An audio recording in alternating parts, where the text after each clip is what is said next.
They gave her poison, expecting her to die quietly, but when an Inuit shaman found her, everything they thought they knew about life and death was proven wrong. This is the story of Victoria Sterling, whose poisoned heart learned to beat with love stronger than any venom. Victoria Sterling sat at the elegant dining table in her stepfather's mansion, completely unaware that she was consuming her last meal as a free woman. The crystal goblet in her hand contained wine that had been carefully doctored with a rare toxin, one that would mimic the symptoms of a sudden heart condition and leave no trace for any physician to discover.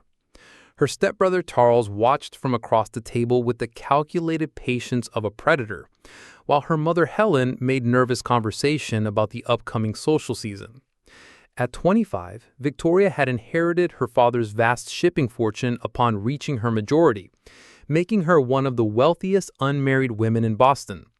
But her stepfamily had other plans for that wealth, plans that required Victoria's unfortunate demise and Charles's convenient position as her only male relative and heir.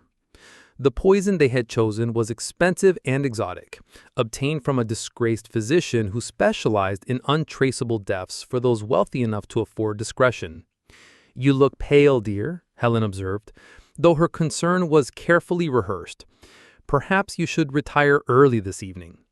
Victoria did feel unusually tired, and there was a strange metallic taste in her mouth that she couldn't identify. But she attributed these symptoms to the stress of managing her late father's business affairs and the ongoing tension with her stepfamily, who had made no secret of their resentment over her inheritance. "I think I will," Victoria agreed, setting down her wineglass without finishing its contents, a decision that would save her life, though she didn't know it yet. As Victoria made her way upstairs to her bedroom, the poison was already beginning to work through her system. Her heart rate was becoming irregular, her breathing shallow, and the crushing pain was building in her chest. But the dosage had been calculated based on her finishing the entire glass of wine, and the amount she had actually consumed was not quite enough to kill her outright. Charles and Helen waited exactly 1 hour before going to check on Victoria, wanting to ensure that the poison had time to complete its work. They found her collapsed on her bedroom floor, unconscious and barely breathing, her skin pale and cold to the touch. To any observer, it would appear that she had suffered a massive heart attack. "Poor dear," Helen murmured with practiced sorrow. "She's been working herself to death over those shipping contracts." Charles nodded gravely as he knelt beside Victoria's still form. "I'll send for Dr. Morrison immediately, though I fear we may be too late." But Dr. Morrison was part of their conspiracy, having been handsomely paid to certify Victoria's death as natural causes when the time came. He arrived within the hour, took one look at Victoria's condition, and shook his head with convincing regret. "I'm afraid there's nothing to be done," he announced. "Her heart has simply given out." The stress of managing such extensive business affairs was more than her constitution could bear. However, Dr. Morrison made a critical error in his eagerness to collect his fee and be done with the distasteful business. He declared Victoria dead while she was still clinging to life, her pulse so weak and her breathing so shallow that his cursory examination failed to detect them. In his haste to cover up the crime, he had pronounced a living woman dead. Charles wasted no time in making arrangements for Victoria's body to be removed from the house. Rather than calling for a proper undertaker, he hired men to transport her to a remote location in the northern wilderness, claiming that she had expressed a desire to be buried in a simple grave far from the city. In reality, he wanted her body to disappear completely, eliminating any possibility of a future examination that might reveal the truth about her death. The men Charles hired were rough types who asked no questions as long as they were paid well. They loaded Victoria's unconscious form into a wagon and began the long journey north, planning to dump her body in the wilderness where it would never be found. During the cold journey, wrapped only in a thin shroud, Victoria's body temperature dropped even further, slowing her metabolism and, ironically, helping her survive the poison's effects. It was near the Canadian border, in the vast wilderness of the Northern Territories, that the men finally stopped to dispose of their grim cargo. They had reached a desolate area of frozen lakes and dense forests far from any settlement or traveled road. This was where they planned to leave Victoria's body for the wolves and ravens, confident that no trace of her would ever be found. But as they were unloading the wagon, one of the men noticed something that made him uneasy. "She's still breathing," he said nervously, backing away from the shrouded figure. "Impossible," his companion replied. "The doctor said she was dead hours ago." "Look for yourself, her chest is moving." The second man examined Victoria more closely and confirmed what his partner had observed. She was indeed still alive, though barely. This complicated their plans considerably. They had been hired to dispose of a body, not to commit murder themselves. "What do we do now?" the first man asked. "We leave her here anyway," his companion decided after a moment of consideration. "She's more dead than alive, and there's nothing out here but wilderness. The cold will finish what the poison started, and we can tell our employer the job is done." What would you do if you discovered someone had tried to murder you and left you to die in the wilderness, but somehow you survived against all odds? They abandoned Victoria in a small clearing beside a frozen stream, taking her expensive jewelry and the few belongings she had been dressed with before departing quickly. The temperature was well below freezing, and snow was beginning to fall. In her weakened condition, Victoria had perhaps hours to live before exposure claimed her. But fate had other plans for Victoria Sterling. It was Nanook who found her, drawn by an instinct he couldn't explain to investigate the unusual disturbance in the natural harmony of his hunting grounds. As one of the most powerful shamans among the Inuit peoples of the region, Nanook possessed abilities that went far beyond those of ordinary healers. He could sense disruptions in the spiritual balance of the world around him, and something about this particular area had been calling to him for hours. When he discovered Victoria's nearly lifeless form lying in the snow, Nanook immediately recognized that she was caught between the world of the living and the world of the dead. Her spirit was already beginning to separate from her body, but the process was incomplete. She had been poisoned. He could sense the foreign substance coursing through her veins, but she was also fighting for life with a determination that impressed even his experienced spiritual perceptions. Nanook was a man of perhaps 40 years, with the kind of timeless strength that came from a lifetime of surviving in one of the world's most challenging environments. His face bore the weathered marks of countless seasons spent outdoors, but his dark eyes held a depth of wisdom and compassion that spoke of someone who had dedicated his life to understanding the deepest mysteries of existence. As a shaman, he served not only as a healer, but as a bridge between the physical and spiritual worlds. Someone who could guide souls through the transitions between life and death. Looking down at Victoria's pale face, Nanook felt something stir within him that went beyond his professional obligations as a healer. There was something about this white woman's struggle for life that touched him deeply, something that made him determined to fight for her survival, even though the rational part of his mind told him she was beyond saving. "You are far from home, little sister," he said softly in his native language, kneeling beside her in the snow. "But you are not far from help." Nanook's first priority was to stabilize Victoria's condition and get her to shelter before the cold could complete what the poison had started. He wrapped her in warm furs from his pack and began the process of carrying her to his winter camp, several miles away through difficult terrain. During the journey, he used traditional techniques to help maintain her body temperature and keep her spirit anchored to her physical form. The shaman's winter camp was a carefully constructed shelter that provided both physical protection from the elements and spiritual sanctuary for his healing work. It was here that Nanook brought Victoria to begin the complex process of saving her life and purging the poison from her system. The toxin that had been used to poison Victoria was unlike anything Nanook had encountered before, but his spiritual perception allowed him to understand its nature and effects even without knowledge of its chemical composition. He could sense how it was attacking her heart and nervous system, disrupting the natural flow of life energy through her body. Traditional Inuit healing methods relied heavily on the use of medicinal plants, spiritual ceremonies, and the shaman's ability to work directly with the patient's life force. Nanook combined all of these approaches in his treatment of Victoria, creating a comprehensive healing protocol that addressed not only the physical effects of the poison, but also the spiritual trauma of her near-death experience. For 3 days and nights, Nanook worked tirelessly to save Victoria's life. He prepared complex herbal remedies to help her body eliminate the toxin, performed traditional ceremonies to strengthen her spirit's connection to life, and used his own spiritual energy to help stabilize her condition during the most critical phases of her recovery. During this time, Victoria drifted in and out of consciousness, experiencing vivid dreams and visions that seemed more real than ordinary reality. She found herself walking through landscapes that existed somewhere between the world of the living and the world of the dead, guided by the steady presence of someone whose face she could never quite see clearly, but whose voice spoke to her in a language she somehow understood, despite never having learned it. It was on the fourth day that Victoria finally opened her eyes with full consciousness and found herself looking into the face of the man who had saved her life. Nanook was unlike anyone Victoria had ever encountered. His appearance was completely foreign to her sheltered urban upbringing, but there was something about his presence that felt immediately trustworthy and comforting. When he spoke to her in carefully pronounced English, his voice carried the same gentle strength that had guided her through her darkest hours. "You have returned to the world of the living," he said simply. "Welcome back."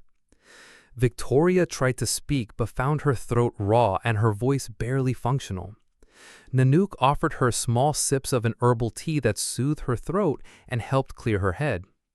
"Where am I?" she finally managed to ask. "You are safe," Nanook replied. "You are in my camp, far from those who wished you harm." As Victoria's strength gradually returned over the following days, she learned the full scope of what had happened to her. Nanook's spiritual perception allowed him to piece together the story of her poisoning and abandonment, though he tactfully avoided sharing the more disturbing details of what he had sensed about her stepfamily's motivations.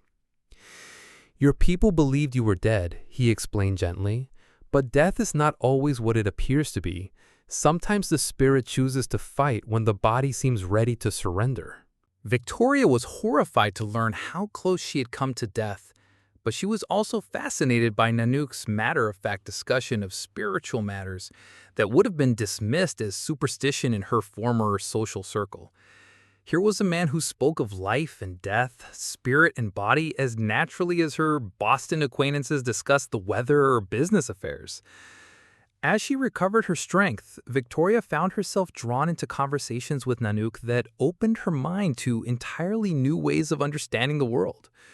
He spoke of the interconnectedness of all living things, of the responsibility that healers bore to serve not just individuals but the larger spiritual balance of their communities, of the way that near-death experiences could transform a person's understanding of what truly mattered in life. "You have been given a gift," Nanook told her one evening as they sat by the fire in his shelter. "Not everyone who comes so close to crossing over is allowed to return. Your spirit chose to fight for life because it has work still to do in this world." "What kind of work?" Victoria asked.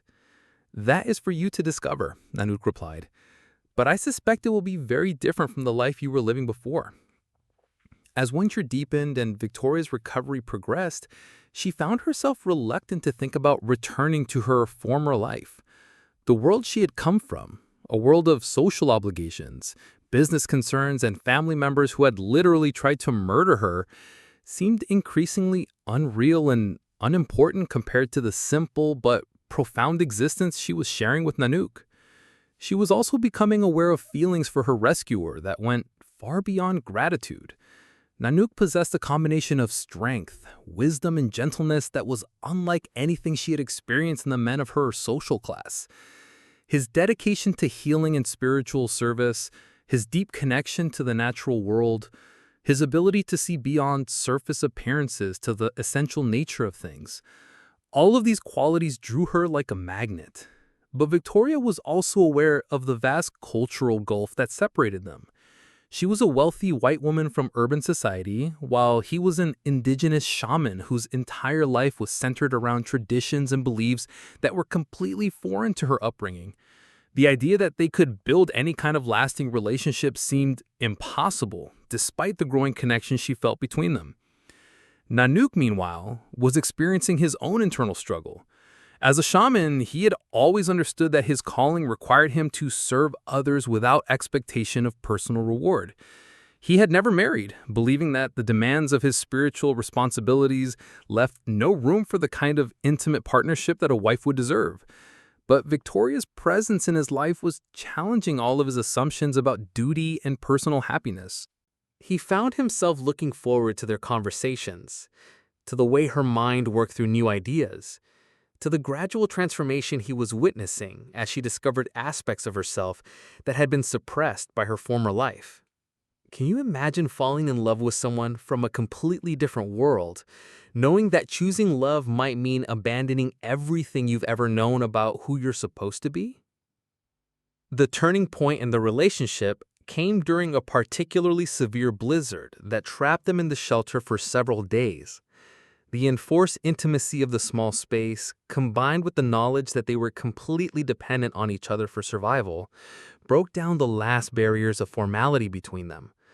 It was during this time that Victoria learned about Nanook's childhood, about his early recognition as someone with unusual spiritual gifts, about the years of training and sacrifice that had shaped him into the healer he had become. She also learned about the loneliness that was an inevitable part of his calling, the way his responsibilities had isolated him from the ordinary pleasures and connections that most people took for granted. Nanook, in turn, learned about Victoria's life of privilege and constraint, about the way her wealth had made her a target for those who saw her only as a means to their own ends, about her growing sense that the life she had been living was hollow and meaningless, despite its material advantages. "I don't want to go back," Victoria confessed one night as they listened to the wind howling outside their shelter. "I know that sounds insane. I have responsibilities, businesses to run, a life that people expect me to return to, but I can't imagine going back to being the person I was before." "Then don't," Nanook said simply. "It's not that easy. I can't just disappear forever. People will ask questions, search for me." "Your stepfamily believes you are dead," Nanook pointed out. "As far as the rest of the world knows, Victoria Sterling died of a heart condition in Boston. If you choose to become someone else, to live a different kind of life, who would stop you?" The conversation opened up possibilities that Victoria had never allowed herself to consider. What if she really could leave her old life behind? What if she could start over completely, free from the expectations and constraints that had shaped her for 25 years? But even more compelling than the idea of escaping her past was the growing realization that she wanted to build a future with Nanook.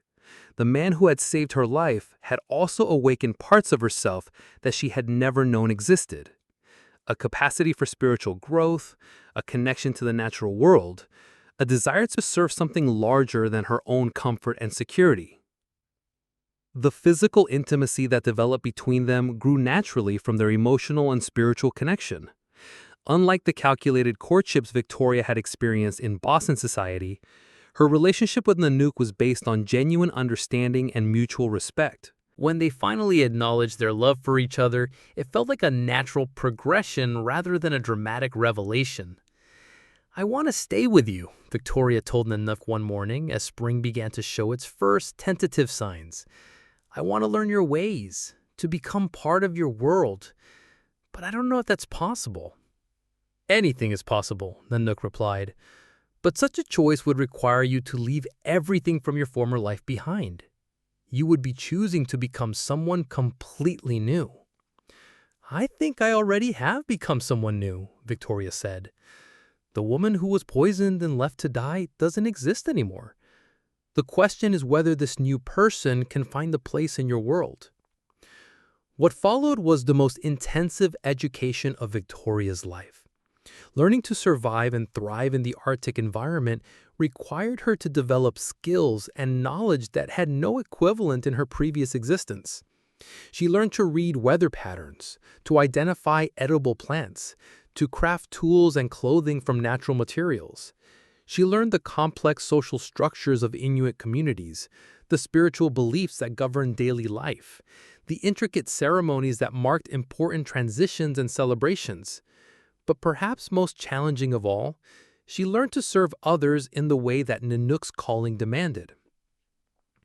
As she accompanied him on his healing journeys to various communities throughout the region, Victoria discovered that being part of a shaman's life meant dedicating herself to the welfare of others in ways that were both exhausting and profoundly fulfilling.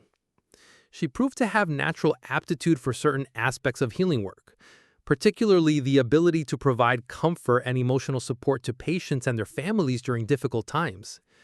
Her background had given her organizational skills that were valuable in managing the complex logistics of healing ceremonies and community gatherings. Most importantly, her own experience of near-death and recovery gave her a unique understanding of what it meant to fight for a life when all hope seemed lost. The communities they served gradually came to accept Victoria as Nanook's partner, though the process was not without challenges. Some people were suspicious of her motives, wondering whether a white woman could truly commit to their way of life or if she was simply playing at being native until she grew tired of the hardships involved. Victoria proved her commitment through actions rather than words, demonstrating her willingness to share in the most difficult and unpleasant aspects of their nomadic lifestyle. She endured harsh weather, food shortages, and dangerous travel conditions without complaint. She learned to find joy in simple pleasures and to measure success in terms of service rather than accumulation. But perhaps most importantly, she learned to see herself not as Victoria Sterling, the wealthy heiress from Boston, but as someone entirely new, a healer's partner who had been given a second chance at life and was determined to use it in service of others. The transformation was not just external, but internal as well. The woman who had once measured her worth by her bank account and social status learned to find meaning in her ability to ease suffering and support healing. The person who had been raised to think primarily of her own comfort and advancement discovered the deep satisfaction that came from dedicating herself to something larger than her individual concerns. Years passed before Victoria learned what had happened in Boston after her supposed death. Through traders and travelers who brought news from the outside world, she eventually heard that Charles had indeed inherited her father's shipping empire and that her mother Helen had remarried within a year of Victoria's death. The life she had left behind had closed ranks around her absence, as if she had never existed at all. But rather than feeling bitter about her family's betrayal, Victoria found herself grateful for the poison that had nearly killed her. Without that attempt on her life, she would never have discovered her true calling, never have met Nanook, never have learned what it meant to live a life of genuine purpose and meaning. The shipping fortune that had made her a target for murder seemed laughably unimportant compared to the wealth she had found in her new life. She possessed skills that were genuinely valuable, relationships based on mutual respect and affection, and a sense of purpose that had been completely missing from her previous existence. Nanook, meanwhile, had discovered that love and service were not incompatible after all. Victoria's presence in his life had not diminished his effectiveness as a healer, but had actually enhanced it, providing him with emotional support and practical assistance that made his work more successful than it had ever been when he was alone. Together, they developed new approaches to healing that combined traditional shamanic methods with Victoria's more analytical mindset, creating innovative treatments that were more effective than either could have achieved separately. They also established new patterns of community service that allowed them to reach more people and provide more comprehensive care than had been possible under the old system. Their partnership became a model for other healers in the region, demonstrating that it was possible to honor traditional ways while also adapting to changing circumstances and new challenges. Victoria's integration into Inuit society helped bridge the gap between indigenous and settler communities, fostering better understanding and cooperation between groups that had previously viewed each other with suspicion and hostility. But beyond their public roles as healers and community leaders, Victoria and Nanook had also built a deeply satisfying personal relationship that sustained them through all the challenges and rewards of their unusual life. Their love had grown stronger rather than weaker as they faced difficulties together, proving that relationships based on shared values and mutual support could survive pressures that would destroy partnerships founded on less solid ground. When their first child was born, a daughter they named Sequel, meaning ice and recognition of the frozen landscape where Victoria's new life had begun, the circle of transformation was complete. The woman who had been poisoned and left to die had become a mother, a healer, and a bridge between worlds. The child would grow up understanding multiple cultures and languages, equipped to navigate a changing world with skills and wisdom drawn from many sources. The birth had been challenging, taking place during one of the harshest winters the region had experienced in decades. Victoria had gone into labor during a blizzard that made travel impossible, leaving only Nanook and an elderly Inuit midwife named Aput to assist with the delivery. The experience tested every skill Victoria had learned about finding strength in adversity, and it reminded her powerfully of how close she had once come to never experiencing the joy of motherhood at all. "She has her determination," Nanook observed as he held their newborn daughter, studying the baby's alert dark eyes and the way she seemed to take in everything around her with intense curiosity. "And she has the spirit of someone who chooses life over death." Victoria smiled through her exhaustion, understanding what he meant. Even as a newborn, Siku seemed to possess an unusual vitality, a fierce engagement with the world that reminded both parents of Victoria's own fight for survival in this same shelter years earlier. As Siku grew from infant to toddler, it became clear that she had inherited remarkable gifts from both sides of her heritage. She learned to speak Inuktitut and English with equal fluency. But she also seemed to possess an intuitive understanding of the natural world that went beyond what could be taught through words alone. Animals were drawn to her, weather patterns seemed to shift in response to her moods, and she showed early signs of the spiritual sensitivity that marked potential shamans. "She will be a powerful healer one day," Aput predicted when Siku was barely 3 years old and had successfully calmed an injured wolf pup that no one else could approach. "But she will also be something new, something that bridges the old ways and the new world that is coming." Victoria understood what the elderly woman meant.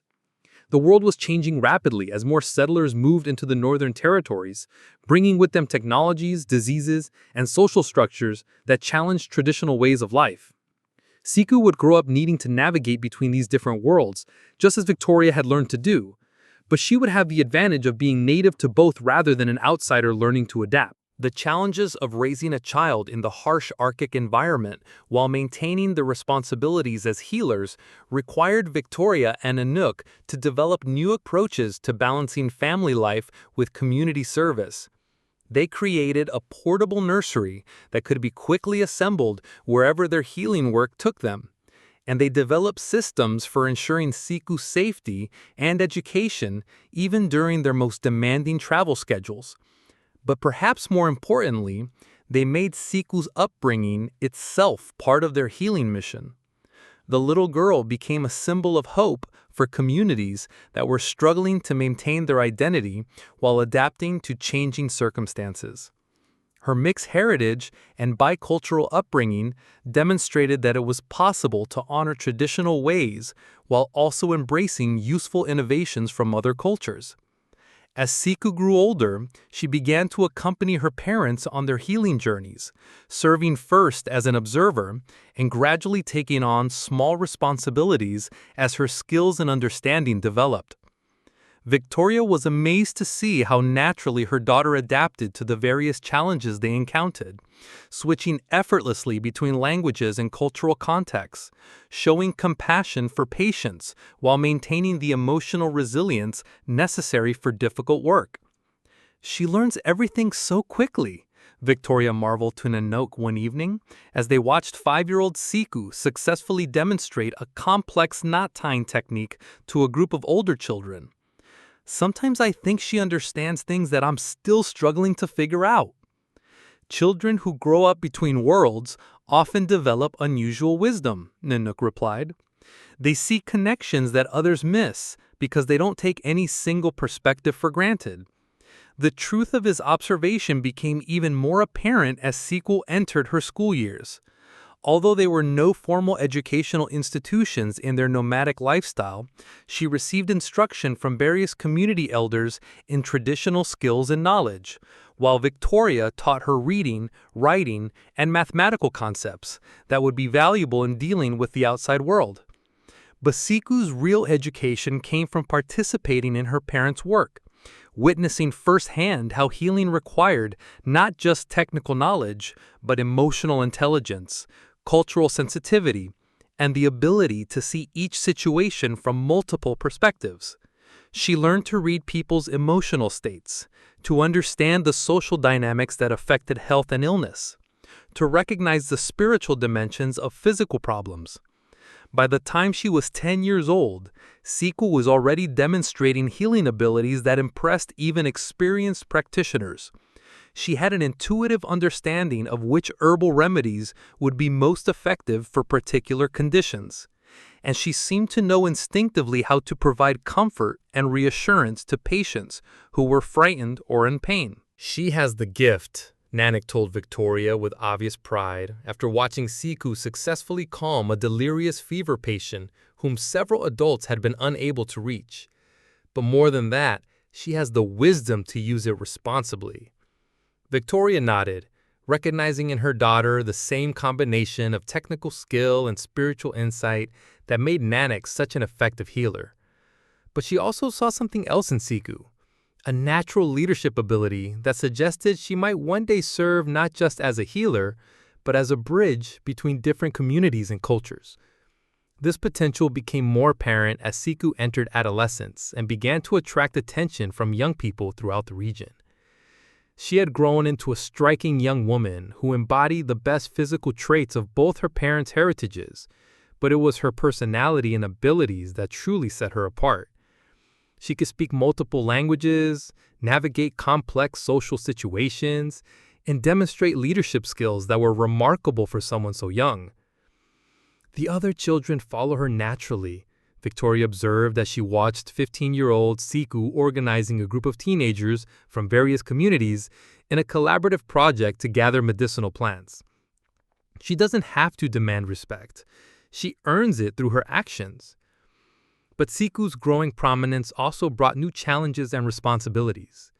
As someone who represented the possibility of successful cultural integration, she attracted attention from both traditional leaders who saw her as a symbol of continuity and outsiders who viewed her as an example of successful assimilation.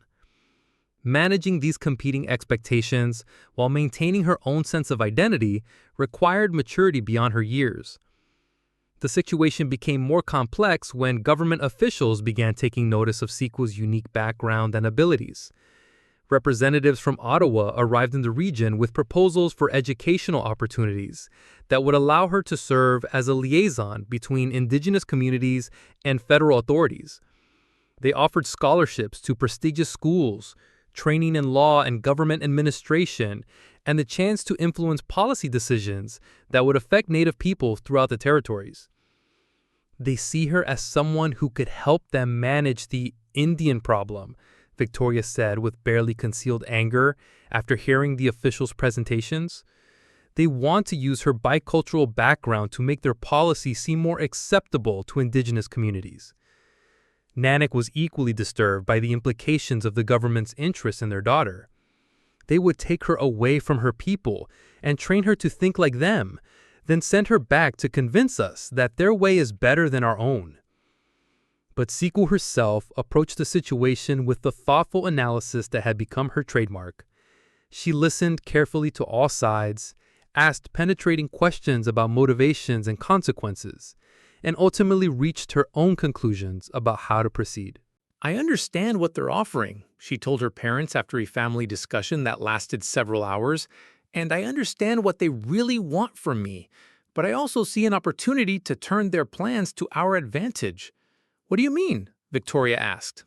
"They want to educate me in their ways so I can convince our people to accept their authority," Siku explained. "But what if I let them educate me and then use that knowledge to protect our people instead? What if I learn their language and their laws and their methods so well that I can beat them at their own game?" The proposal demonstrated the kind of strategic thinking that impressed even the most experienced political leaders in their community. Siku was suggesting that she allow herself to be recruited by the government while maintaining her true loyalty to Indigenous interests, a dangerous game that would require exceptional skill and discretion. "It would mean living among people who would never fully trust you," Nanook warned, "and it would mean pretending to be something you're not for years at a time." "I've been pretending to be different things for different people my whole life," Siku replied. "The difference is that this time I would be doing it for a specific purpose, with a clear plan for how to use what I learn." After extensive consultation with community elders and spiritual advisors, the family reached a consensus that Siku's plan was worth attempting. She would accept the government's educational opportunities, but would maintain secret communication with indigenous leaders, sharing intelligence about government plans, and using her position to influence policy decisions in favor of native interests. The night before Siku's departure for her formal education in the South, Victoria found herself reflecting on the extraordinary journey that had brought their family to this point. The woman who had been poisoned and left to die had not only survived, but had created a new life that was now producing the next generation of leaders for a changing world. "Are you sure we're doing the right thing?" she asked Nanook as they sat by the fire, listening to Siku's quiet breathing from the sleeping area of their shelter. "No parent can ever be sure they're making the right choices," Nanook replied. "But I believe we've given her the foundation she needs to make her own good decisions. And I believe her plan shows wisdom beyond her years." "I'm going to miss her terribly," Victoria admitted. "Of course you are. But missing her is the price we pay for raising a daughter who is strong enough and smart enough to serve something larger than her family's comfort." Siku's departure marked another significant transition in Victoria and Nanook's life together. With their daughter gone to pursue her education and mission, they found themselves with more freedom to travel and take on healing assignments that would have been impossible with a child to consider. But they also experienced a profound sense of loss that reminded Victoria of the grief she had felt after her husband Thomas's death years earlier. The letters that arrived occasionally from Siku during her first year away confirmed that she was successfully navigating the complex political and cultural landscape of her formal education. She wrote about her studies in law and government administration, her growing understanding of how federal policies were developed and implemented, and her careful cultivation of relationships with key officials who might prove useful in advancing indigenous interests. "My professors think I'm an ideal example of successful assimilation," one letter reported. "They point to me as proof that Native people can be fully integrated into mainstream Canadian society if they're willing to abandon their primitive customs and embrace civilized values." I smiled and nodded and let them believe whatever makes them feel good about themselves. Victoria smiled as she read this, recognizing in her daughter the same ability to navigate between different worlds that had served her so well in her own transition from Boston society to Inuit culture. But she also worried about the psychological toll that such constant role-playing might take on someone so young. "She's walking a dangerous path," Nanook acknowledged when Victoria shared her concerns with him. "But she's also uniquely qualified for this particular mission. Her experience growing up between cultures has prepared her for exactly this kind of challenge." The years of Siku's formal education coincided with a period of increasing tension between indigenous communities and government authorities throughout the Northern Territories. New policies regarding land use, resource extraction, and cultural practices were creating conflicts that threatened to escalate into serious confrontations. Victoria and Nanook found themselves dealing with the aftermath of these policies as they treated patients who had been affected by forced relocations, cultural suppression, and economic disruption. "The government is trying to solve what they see as the Indian problem by eliminating Indian identity altogether," Victoria observed after treating a family that had been forcibly separated from their traditional hunting grounds. "They think they can make indigenous people disappear by turning them into imitation white people." Nanook nodded grimly. "That's why Siku's mission is so important. Someone needs to understand their system well enough to fight it effectively from within." The intelligence that Siku provided through her carefully coded letters proved invaluable in helping indigenous leaders anticipate and prepare for government initiatives that would have caught them completely off guard otherwise. Her insights into the bureaucratic process allowed communities to organize more effective resistance to policies that would have been devastating to their traditional ways of life. But perhaps more importantly, Siku's presence in government circles began to influence the development of policies themselves. Her professors and supervisors, who viewed her as a successful example of assimilation, began consulting her about the best ways to implement their programs in indigenous communities. Siku used these opportunities to steer policy discussions in directions that were less harmful to Native interests, often without the officials realizing how they were being influenced. "I've learned that the key is to frame our concerns in terms that they understand and value," Siku wrote in one of her more detailed reports. "If I tell them that a particular policy will damage traditional culture, they don't care. But if I explain that the same policy will create administrative inefficiencies and increase resistance that will make their jobs more difficult, suddenly they're very interested in finding alternatives. Victoria was impressed by her daughter's strategic sophistication, but also concerned about the emotional cost of such constant calculation and manipulation. "I hope she doesn't lose herself in all this political maneuvering," she said to Nanook. "She won't," Nanook replied with confidence. "She has too strong a foundation for that, and she has a clear sense of purpose that will keep her anchored to who she really is." When Siku finally returned home after 4 years of formal education, she brought with her not only advanced degrees in law and public administration, but also a comprehensive understanding of how government systems worked and where they were vulnerable to influence.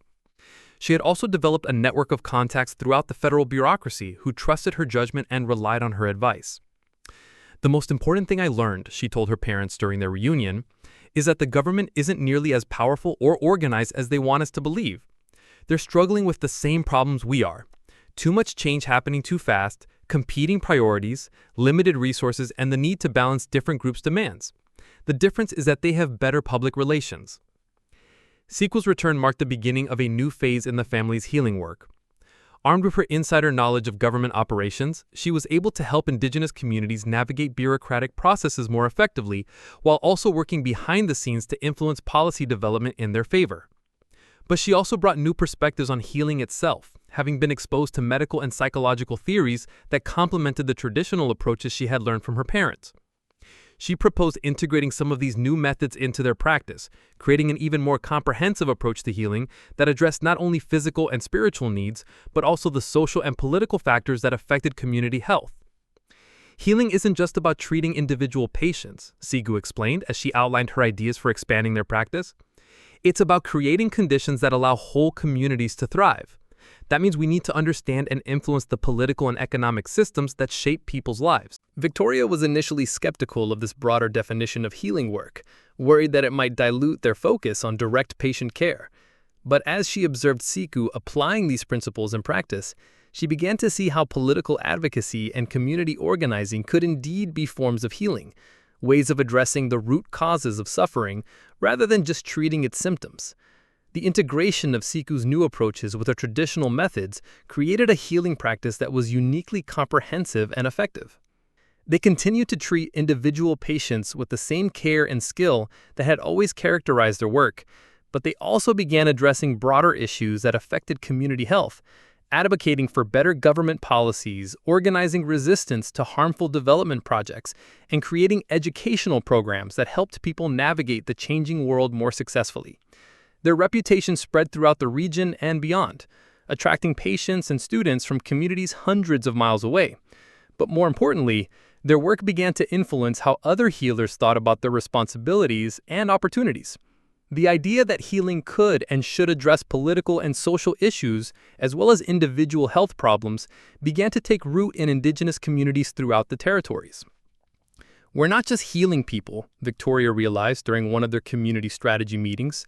"We're healing the relationships between people and their environment, between communities and government, between traditional ways and new realities." As Victoria entered her 50s, she often reflected on the extraordinary journey that had brought her to this point in her life. The woman who had been poisoned and left to die had not only survived, but had created a new identity that was far more meaningful and impactful than anything she could have achieved in her original life as a Boston heiress. The skills she had developed through her own healing process, the ability to see beyond surface appearances, to find strength in adversity, to build bridges between different worlds, had made her an effective healer and community leader. But perhaps more importantly, they had prepared her to raise a daughter who was now carrying their work forward in ways that neither Victoria nor Nanook could have imagined when they first fell in love. The poisoned heart that was meant to stop beating had instead learned to beat with the rhythm of love and purpose that was now pulsing through a second generation. And as Victoria watched Siku training the next cohort of young healers and advocates, she understood that the transformation that had begun with her own near-death experience would continue long after she was gone. Charles and Helen had given her poison expecting her to die quietly, believing they understood the nature of life and death, strength and weakness, value and worthlessness. But when Nanook found her, everything they thought they knew had been proven wrong. Death was not always final. Weakness could become strength, And a person's true worth had nothing to do with their bank account or social position. The shipping fortune that had made Victoria a target for murder had been dispersed among strangers who had no connection to her new life. But the wealth she had created through her relationships, her service, and her contribution to the healing of her adopted community was immeasurable and would continue to grow for generations to come. Victoria Sterling, the heiress, had died in that snowy clearing beside the frozen stream. But from her death had been born someone infinitely more valuable: a healer, a bridge builder, a mother who had raised a daughter capable of changing the world in ways that money could never accomplish. They had given her poison expecting her to die quietly, but when an Inuit shaman found her, everything they thought they knew about life and death was proven wrong. Victoria's story became proof that sometimes the worst betrayals can lead to the greatest discoveries, that apparent endings can be new beginnings, and that the human heart, once awakened to its true purpose, is stronger than any force that tries to destroy it.